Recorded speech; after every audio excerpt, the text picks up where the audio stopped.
شر يره اللهم نور قلوبنا بالقرآن وزين أخلاقنا بالقرآن وادخلنا الجنة بالقرآن ونجنا من النار بالقرآن ربنا افتح بيننا وبين قومنا بالحق وأنت خير الفاتحين صدق الله العظيم وصدق رسوله النبي الأمين الكريم ونحن على ذلك لمن الشاهدين والشاكرين والحمد لله رب العالمین۔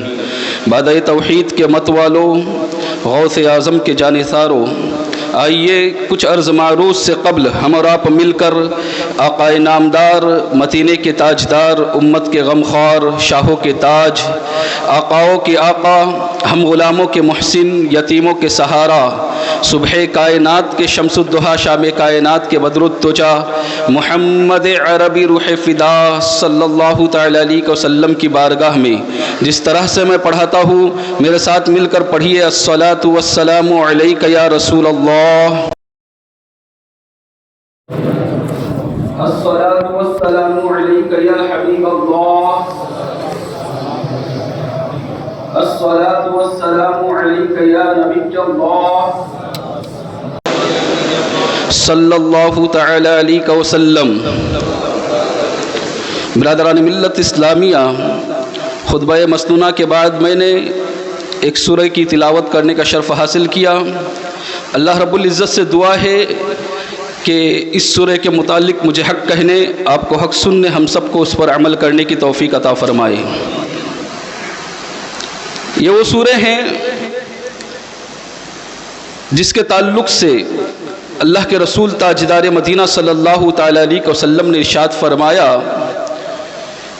کہ سورہ زلزال وہ سورہ ہیں جو اس سورہ کو تلاوت کرے گا، اللہ تبارک و تعالی آدھے قرآن کے پڑھنے کا ثواب عطا فرمائے گا۔ اب ذرا سوچیں کہ کتنی اہمیت والی سورہ ہوگی یہ۔ آدھا قرآن جس کے بارے میں کہا گیا یہ سورہ زلزال ہے، اور اس میں کتنی اہم بات ہوگی اس پر بھی غور کریں کہ اس کے اندر کتنی اہم باتیں اللہ تبارک و تعالیٰ نے مومنین کے لیے، ہمارے لیے، اپنے بندوں کے لیے بتائی ہیں کہ آدھے قرآن کے برابر اس سورہ کو رکھا گیا ہے۔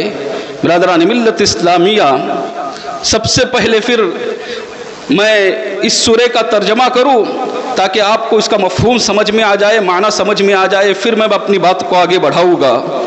اب سوچیں، اللہ تبارک و تعالیٰ نے ارشاد فرمایا اذا زلزلت الارض زلزالها، جب زمین کو زلزلہ دیا جائے گا، زمین تھر تھرا جائے گی۔ یہ کب کی بات ہے؟ قیامت کا دن ہوگا۔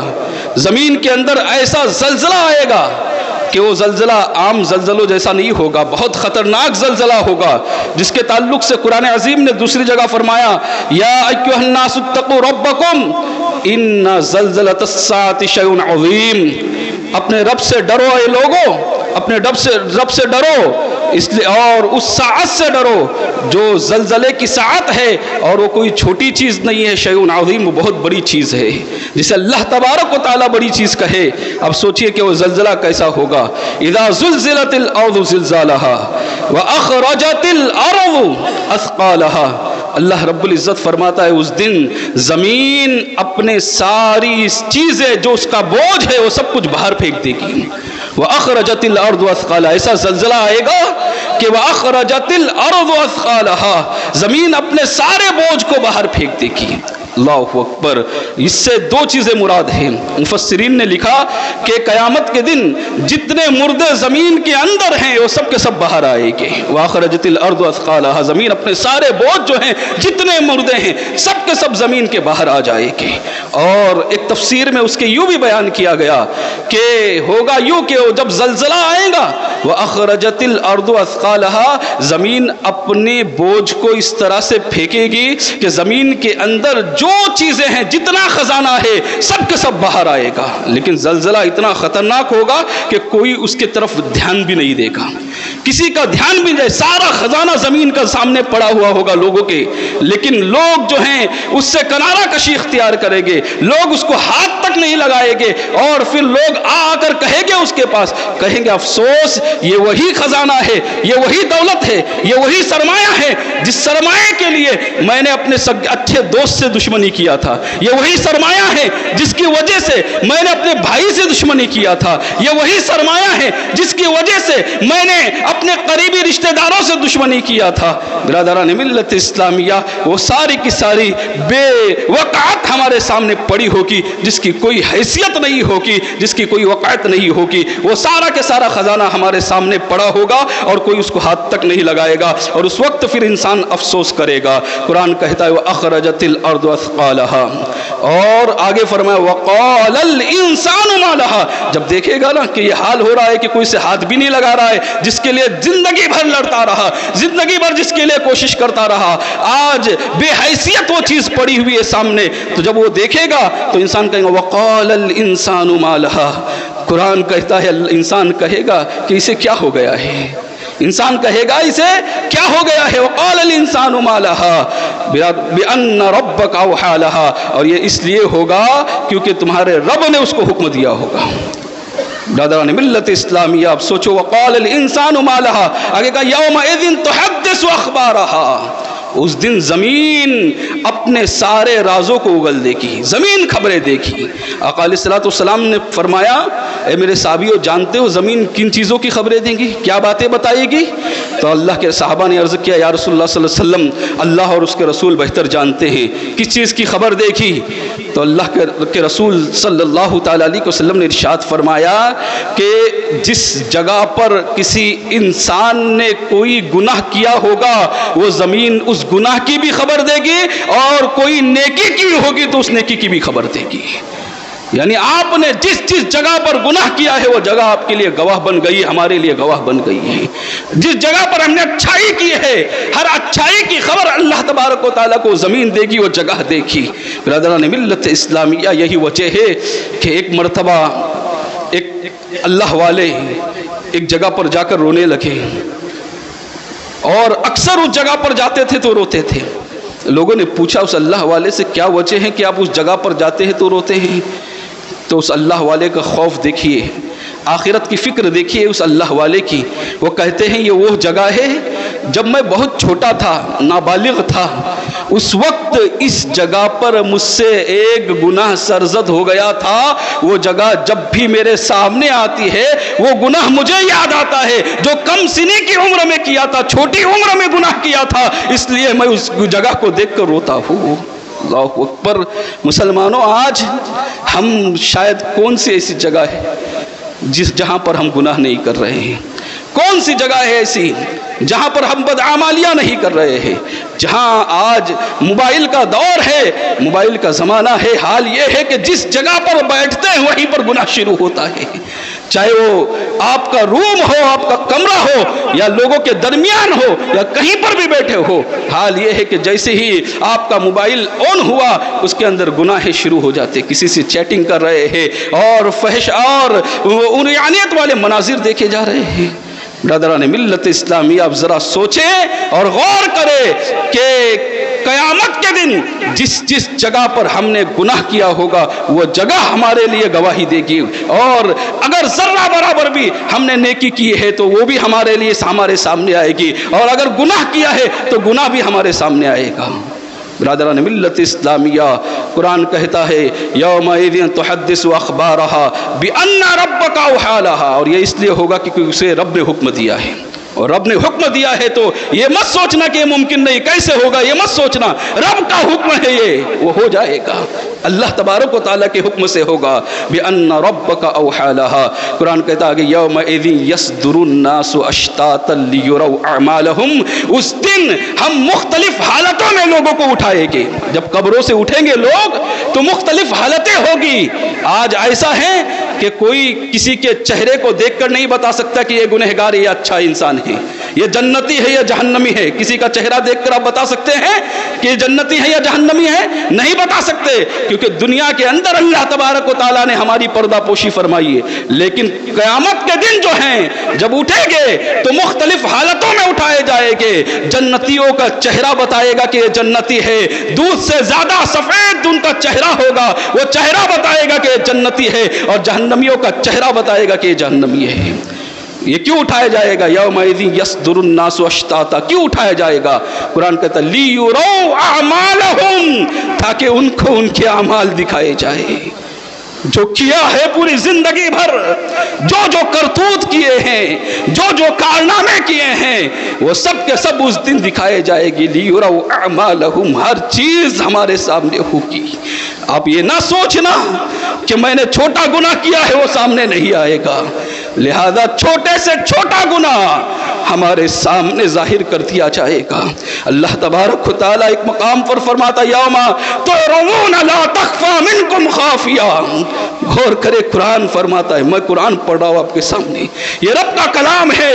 اللہ فرماتے یومئذ تعرضون لا تخفی منکم خافیہ، وہ دن ایسا ہوگا جس دن کوئی راز نہ ہوگا، کوئی چھپی ہوئی چیز چھپی ہوئی نہیں ہوگی، ہر چیز آیا ہوگی، ہر چیز ظاہر ہوگی، جو جو کیا ہے سب کچھ ظاہر ہوگا۔ آج اگر آپ یہ سمجھتے ہیں کہ میں نے کسی کو جھوٹ بول کر، اس کو دغا دے کر، اس کو راز چھپا کر اس کو دھوکہ دیا ہے اور میں نے مال کمایا ہے، تو آج وہ راز ہے، لیکن کل قیامت کے دن کوئی راز نہیں ہوگا۔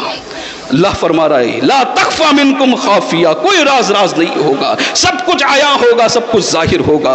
برادران ملت اسلامیہ اشتاتا لیروا اعمالہم، اور آگے فرمایا فمن یعمل مثقال ذرۃ خیرا یرا، اگر ذرہ برابر بھی کسی نے اچھائی کی ہے وہ بھی اسے دیکھے گا۔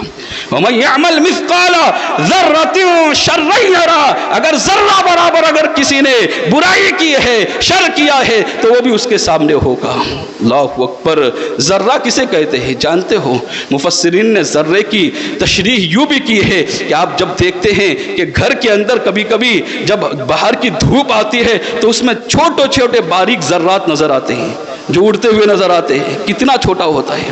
کہاں وہ ذرہ، اللہ تبارک و تعالیٰ فرماتا ہے اس ذرے کے برابر بھی اگر اچھائی کی ہے تو وہ بھی دیکھے گا انسان، اور اگر اس ذرے کے برابر برائی کی ہے تو وہ بھی سامنے ہوگی، اسے بھی دیکھے گا۔ فَمَن يَعْمَلْ مِثْقَالَ ذَرَّةٍ خَيْرًا يَرَهُ وَمَن يَعْمَلْ مِثْقَالَ ذَرَّةٍ شَرًّا يَرَهُ۔ اس سورہ کو سننے کے بعد اللہ والوں کے دل کانپ جایا کرتے تھے، اللہ والے رونے لگتے تھے، خوف خدا میں ان کے آنسو بہنا شروع ہو جاتے تھے۔ یہ وہ سورہ ہیں، ذرا ترجمہ تو دیکھیں کس قدر کیسے ہیں۔ یہی وجہ ہے کہ ایک صحابی آقا علیہ السلام کی بارگاہ میں آئے، دیہات کے رہنے والے تھے، اعرابی تھے۔ آقا علیہ السلام کی بارگاہ میں حاضر ہوئے، عرض کرنے لگے یا رسول اللہ صلی اللہ علیہ وسلم مجھے وعظ و نصیحت فرمائیے، مجھے تبلیغ فرمائیے، نصیحت کیجئے، وعظ کیجئے۔ آقا علیہ السلام نے ایک سورہ پیش کی، کہا یا رسول اللہ صلی اللہ علیہ وسلم یہ بہت بڑی سورہ ہے، میری زبان پر جاری نہیں ہوگی، میری زبان موٹی ہے۔ دیہات کے رہنے والے تھے، زبان جاری تھی ان کی، کہا میری زبان موٹی ہے، یہ سورہ زبان پر جاری نہیں ہوگی۔ پھر آقا علیہ السلام نے ایک اور سورہ کی پیشکش فرمائی، تو انہوں نے کہا یا رسول اللہ یہ سورہ بھی بڑی ہے، میری زبان پر ظاہر نہیں ہوگی، جاری نہیں ہوگی۔ اللہ کے رسول صلی اللہ علیہ وسلم نے پھر یہ سورہ زلزال بتائی۔ جیسی ہی سورہ زلزال پوری ہوئی، فَمَن يَعْمَلْ مِثْقَالَ ذَرَّةٍ خَيْرًا يَرَهُ وَمَن يَعْمَلْ مِثْقَالَ ذَرَّةٍ شَرًّا يَرَهُ۔ وہ صحابی کہتے ہیں یا رسول اللہ میں سمجھ گیا زندگی کا راز کیا ہے، میں زندگی کے جینے کا طریقہ سمجھ گیا یا رسول اللہ، مجھے آ گیا سب کچھ، اب زندگی کیسے جینی ہے، صرف آخری دو آیتوں کے ذریعے۔ آقا علیہ السلام نے فرمایا کہ میرے صحابی کیسے سیکھے، کیا سیکھے تم نے زندگی جینے کا طریقہ، کیسے سیکھے؟ کہا یا رسول اللہ اس سورہ کی جو آخری دو آیت ہے اس کے ذریعے مجھے علم ہو گیا کہ میں اچھائی کروں گا ذرہ برابر، وہ بھی رب کو دکھا کہ رب میرے اس کا بدلہ عطا فرمائے گا، اور اگر برائی کروں گا تو اللہ تبارک و تعالیٰ اس کا بھی جزا عطا فرمائے گا۔ اللہ اکبر۔ کہا میں سمجھ گیا کہ اب مجھے برائی سے بچنا ہے اور اچھی راہ کو اختیار کرنا ہے۔ برادران ملت اسلامیہ، جب وہ صحابی نے کہا نا یہ ساری باتیں، تو آقا علیہ السلام نے فرمایا ٹھیک ہے۔ وہ صحابی جانے لگے، جب ابھی وہ تھوڑی دور گئے تھے، آقا علیہ السلام کے درمیان جو دوسرے صحابہ بیٹھے ہوئے تھے، اللہ کے رسول صلی اللہ علیہ وسلم نے فرمایا یہ شخص جو گیا ہے نا کامیاب ہو کر گیا ہے۔ کہاں؟ آقا فرما رہے کامیاب ہو کر گیا ہے۔ اب دیکھیں آقا کا طریقہ کیا ہے اور ہمارا طریقہ کیا ہے۔ ہم بھی لوگوں کی محفل میں بیٹھتے ہیں، مجلس میں ہم بھی بیٹھتے ہیں، 4 5 10 لوگ بیٹھتے ہیں، اور جب بیٹھتے ہیں تو ہوتا یوں ہے کہ جب اس میں سے ایک شخص نکل کر چلے جاتا ہے نا تو جو بیٹھے ہوئے ہیں نا 5-6 لوگ، ان میں سے ایک کہتا ہے جانتے ہو یہ ابھی بڑی بڑی بات کر کے گیا ہے، اس کا حال یہ ہے، اس نے یہ کام کیا ہے، یہ کیا بڑی بات کرے گا، اس کا حال یہ ہے۔ ہوتا ہے نا، ہم جب کوئی شخص ہماری محفل سے اٹھ کر جاتا ہے تو ہم اس کی برائی کرتے ہیں۔ آقا علیہ الصلوۃ والسلام کی محفل سے کوئی جاتا تھا، آقا اس کی تعریف فرمایا کرتے تھے۔ آقا نے فرمایا کہ کامیاب ہو کر گیا ہے یہ شخص۔ برادران ملت اسلامیہ، یہ طریقہ چھوڑ دو۔ کب تک منافقت دل کے اندر رکھو گے؟ سامنے کچھ اور چہرہ ہے تمہارا، پیچھے کچھ اور چہرہ ہے تمہارا۔ یہ منافقت ہے دل کے اندر، یہ بغض و عناد ہے دل کے اندر۔ سامنے لوگوں کے ساتھ الگ رویے سے پیش آتے ہو اور پیٹ پیچھے جانے کے بعد غیبتیں کرتے ہو، برائیاں کرتے ہو۔ یہ دو چہرے کہاں سے لائے ہیں تم نے؟ برادران ملت اسلامیہ، ان دونوں چہروں کا حساب دینا پڑے گا۔ فَمَن يَعْمَلْ مِثْقَالَ ذَرَّةٍ خَيْرًا يَرَهُ، اس کا بھی حساب دینا پڑے گا۔ کس کی برائی کی ہے، کس کی غیبت کی ہے، کس کی چغل خوری کی ہے، سب کا حساب دینا پڑے گا۔ اس لیے کہ قرآن نے دوسری جگہ فرمایا ان السمع والبصر والفؤاد کل اولئک کان عنہ مسئولا۔ قرآن کہتا ہے تمہارے کانوں کے بارے میں بھی تم سے سوال ہوگا، تمہاری آنکھوں کے بارے میں بھی تم سے سوال ہوگا، اور تمہارے منہ کے بارے میں بھی تم سے سوال ہوگا۔ کچھ لوگ یہ کہتے ہیں کہ جب کسی کی غیبت کی جاتی ہے، کسی کی برائی کی جاتی ہے، تو کچھ لوگوں کا خیال یہ ہے، اور جب ان سے کہا جاتا ہے کہ ایسی محفلوں میں مت بیٹھا کرو، کہتے ہیں میں کچھ بولتا نہیں، صرف سنتا ہوں۔ کہاں آپ نے کچھ بولا ہے؟ کبھی کچھ نہیں بولا، میں بولتا ہی نہیں۔ اللہ تبارک و تعالیٰ نے سب سے پہلے جو کہا ان السمع، سب سے پہلے کان کے بارے میں پوچھا جائے گا۔ سنا تو تھا نا، سنتا تو تھا نا، کان کے بارے میں بھی پوچھا جائے گا۔ سنا کیوں؟ تو سنتا نہیں تو بولتا نہیں، تو سنتا ہے اس لیے وہ بولتا ہے۔ برادران ملت اسلامیہ، سننے والے کی بھی باز و پرشش ہوگی، سننے والے سے بھی سوال ہوگا۔ برادران ملت اسلامیہ، آنکھوں کا بھی سوال ہوگا، والبصر، آنکھوں کا بھی سوال ہوگا۔ آنکھ سے کیا کیا دیکھتا تھا؟ آنکھ سے غلط مناظر تو نہیں دیکھتا تھا، غیر محرم عورتوں کو تو نہیں دیکھتا تھا، سارے سوالات ہوگے۔ آنکھ دی تھی اللہ رب العزت کے کلام کو دیکھنے کے لیے، اور اس آنکھوں سے تو نے کیا دیکھا تھا؟ ماں کو محبت کی نگاہ سے دیکھنے کے لیے دی تھی آنکھیں، جائز طرف نگاہ اٹھانے کے لیے آنکھیں دی تھی، کیا کیا دیکھتا تھا؟ والفؤاد، اور منہ کے بارے میں بھی سوال ہوگا، اس منہ سے کیا کیا بولتا تھا، کیا کیا کہتا تھا منہ سے؟ کیا زبان سے کسی کو گالی تو نہیں دیتا تھا؟ گالی دے کر کسی کو اذیت تو نہیں دیتا تھا؟ زبان کے بارے میں پوچھا جائے گا۔ برادران ملت اسلامیہ، اب ہمیں سوچنا ہے کہ رب کے حضور حاضر ہونا ہے، اور یاد رکھنا آپ کو ہم کو یوں ہی عبث اور بیکار پیدا نہیں کیا اللہ نے۔ قرآن کہتا ہے فحسبتم انما خلقناکم عبثا وانکم الینا لا ترجعون۔ اللہ رب العزت فرماتا کیا تم نے گمان کیا ہے، کیا تم یہ گمان کر رہے ہو کہ تم کو بیکار پیدا کیا ہے؟ وَأَنَّكُمْ إِلَيْنَا لَا تُرْجَعُونَ، غور کرنا، قرآن فرماتا ہے تمہیں ہماری طرف ضرور لوٹ کر آنا ہے، یعنی رب کے حضور حاضر ہونا ہے، رب کے حضور پیش ہونا ہے۔ یہ زندگی ہماری بیکار زندگی رہی ہے، عبث نہیں پیدا کیا۔ جو بھی انسان اس دنیا میں آیا ہے اس کو یہ سوچنا ضرور ہے کہ ایک نہ ایک دن رب کے حضور پیش ہونا ہے۔ تو کیا گناہوں والا چہرہ لے کر پیش ہوں گے رب کے حضور؟ نمازیں چھوڑنے والا چہرہ لے کر پیش ہوں گے رب کے حضور؟ روزے چھوڑنے والا چہرہ لے کر پیش ہوں گے رب کے حضور؟ کس منہ سے رب کے حضور پیش ہو گئے؟ یہ ہر ایک کو اپنا جائزہ لینا ہے، ہر ایک کو سوچنا ہے اس بارے میں کہ رب کے حضور حاضر ہونا ہے، اور ذرے ذرے کا حساب دینا ہے، ذرے ذرے کا حساب دینا ہے۔ برادران ملت اسلامیہ، پھر انشاءاللہ اگلے ہفتے اسی آیت پر گفتگو ہوگی۔ اللہ تعالیٰ سے دعا ہے جو کچھ بھی کہا، کہنے میں کوئی غلطیاں ہو گئی ہوگی، میں آپ سب کو گواہ بنا کر استغفار پڑھتا ہوں۔ استغفر اللہ ربی من کل ذنب واتوب الیہ، اشہد ان لا الہ الا اللہ واشہد ان محمد عبدہ رسولہ، وما علینا الا البلاغ۔ السلام علیکم ورحمۃ اللہ وبرکاتہ۔